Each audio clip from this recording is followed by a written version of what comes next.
हर हर महादेव। मेरे भाई बहन, आज मैं एक उत्सव में गया था, शादी का था।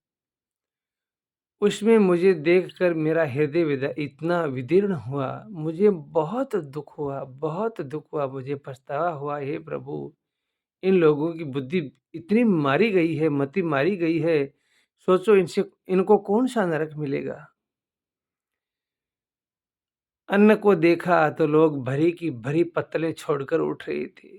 शर्म आनी चाहिए इनको। घर पर ठंडी रोटी हो, बासी रोटी हो, उसको भी लोग चाव से खाते हैं। लेकिन दूसरे के घर वो कितनी भी महँगी मिठाई हो, लेकिन उसको छोड़कर उठ जाते हैं बेईमान। शर्म आनी चाहिए इनको।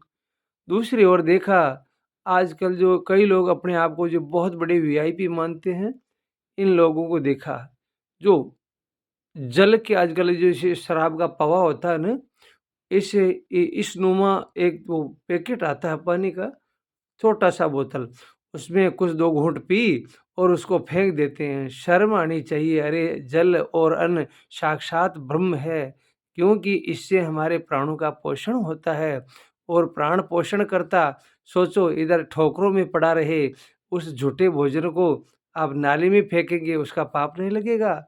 इस जल को 2 घूँट पी और फेंक दिया, शर्म आनी चाहिए इन लोगों को। अरे! जो इसका आदर नहीं करते, जो इसका अनादर करते हैं, इसको साक्षात ब्रह्म नहीं मानते, उन लोगों को सोचो। अ, भगवान ने इसमें भागवत में कहा है कि जो लोग मेरा अनादर करते हैं, वो अगले जन्म में उसी चीज़ के लिए जो अन्न और जल है, जिसका अनादर करते हैं, क्योंकि आप जिसकी बेइज़्ज़ती करोगे, अगले जन्म में या हो सकता है उसी जन्म में या उसी दिन में आपको भी बेइज़्ज़ती करवानी पड़ेगी। कहीं भी सोच लो मेरे भाई।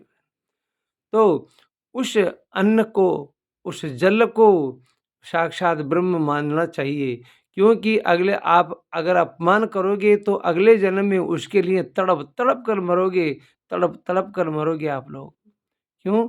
कि आप उसका अनादर कर रहे हो, आपको शर्म आनी चाहिए।